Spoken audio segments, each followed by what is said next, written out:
at least one thing at this year's Gamescom that nobody saw coming whatsoever. What a twist! And that was the announcement that Rise of the Tomb Raider is going to end up being, instead of multi-platform, it's going to be Xbox One exclusive. And then cue the resounding amount of boos from PlayStation 4 owners and PC users, and understandably so, considering the fact that everybody has been under the guise that this was going to be something that was going to show up everywhere and anywhere on their respective systems and hardware of choice. So now this begs the question, is this a timed exclusive? Is this a deal that Microsoft inked out for many Tomb Raider titles to come? I mean, the Osiris title is still going to end up showing up on PlayStation 4, but that comes off more as a consolation prize, more so than anything else, because everybody wants the actual bread and butter of the Tomb Raider franchise, and that's the main core series. Now, ever since the reboot came out, I ended up picking that up, and I love the shit out of it. Keep in mind that I'm a longtime Tomb Raider fan. I played the shit out of it with my brother whenever I was younger on my PS1, and I've been a fan ever since. So the reboot was a big thing for me. While PlayStation 4 users still have things like the Uncharted series, you know, Dude Raider, which I always got amused by that title, but PC users are kind of just left out in the cold altogether, kind of like, wow, that's cool, just gonna tug my dick, walk away, and blue ball the shit out of me. I'm gonna fucking kill you. But that's one of those things, I was just like, wow, what exactly is going on with this? Did Microsoft basically pay out a big fat fucking check and was just like, you know, give that to us? Or is this something where, like I said, it could be a timed exclusive, or it could be one of those situations where it's like, they have Rise of the Tomb Raider, just, you know, the game by itself. Then there's going to be like a definitive edition or Game of the Year edition or something along those lines that has like all the extra shit that they end up putting into it over the course of time. And then they put that out and that becomes multi-platform.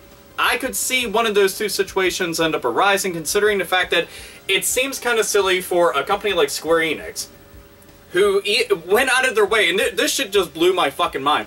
Whenever Tomb Raider came out, whenever Deus Ex came out, and whenever Hitman Absolution came out, and whenever The Sleeping Dogs came out, they were actually bitching and complaining about, well, they didn't meet our expectations. Meanwhile, those were selling through the fucking roof. I was just like, you're fucking kidding me. And especially when they complained about Tomb Raider, which at the time of them complaining, it had only been out for like a month, if that.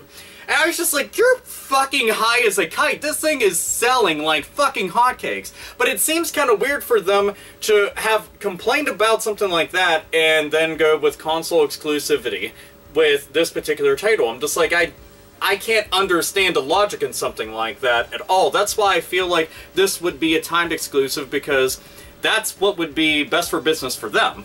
And that cue random The Authority music playing whenever they come down. The King of Kings! Oh, Motorhead, I love you. And all your music for Triple H. But it does. It makes a lot more sense for them to make it a multi-platform title. So, who knows? The only thing that I can say is right now, only time will tell. Is this going to be a title that's actually going to make people go and pick up an Xbox One? It depends on how much you like Tomb Raider. You know, if you like it enough that you're like, I will buy that shit day one and wait in line. I'll wait out in fucking cold, even if there's nobody else waiting for it. But for me, I love Tomb Raider a whole lot. I actually love the Uncharted games a whole bunch. Like, I think they're both fantastic franchises. Except for Angel of Darkness. That's the one time I'm just gonna be like, ah, ha, ha, ha. No. Can't play that shit. That game was fucking rubbish. They were just like, alright, so here's what we're gonna do. We're only gonna do like 1/4 of the amount of programming and testing, and we're gonna give her black eyeliner. and there was like no tombs to raid. I'm like, this is fucking retarded.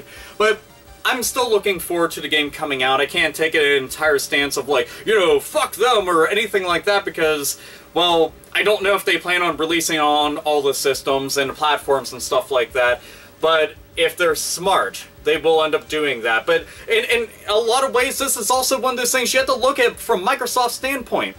This makes sense for them. They don't have an Uncharted franchise. Uncharted is a big-time, multi-million-dollar selling franchise that everybody is well aware of.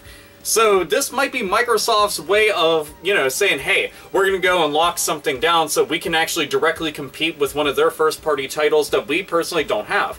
Though I think it would make a lot more sense for them to go and actually make their own individual IP, because having your own IPs under first-party titles on your console. They're exclusive to you all the time, no matter what. And that's the house that you're building, and you have complete creative control over it. I think that always makes the most sense, but something like this might have just been a lot easier, more in the cards for them, because it's something that already has name recognition, and a lot of people had played the past title that just came out and enjoyed the living fuck out of it, so who knows? There's a lot of different ways to go and look at this. You can look at it through just, you know, your regular-ass eyes or rune-tinted glasses. Either way, I'm going to just kind of bide my time, wait and see how the hell all this plays out. That's just my thing. So who the fuck knows right now? All I can do is just, like, play a guessing game. Anyway, opinions, thoughts, feelings, do you give a fuck about Tomb Raider whatsoever? Do you have an Xbox One? You're just like, nah, I'm gravy. I'm good to go, so I'm still getting the game, so no complaints here. Or do you have a PlayStation 4 or PC or just Wii U? And actually, fucking Wii U owners get fucked over completely out of it, but they also didn't get it whenever it came out on PlayStation 3 and 360. I'm still wondering why they haven't released that on there. It's just more money. Just more money. You quit throwing away more money. Just put it on there. Just go on. Definitive Edition. Just put it on there. Just saying. Just saying. Anyway, so yeah, comment box and all that shit. And this is AlphaOmegaSin. As always, nerds, nerdettes, and gamers. Game the fuck on.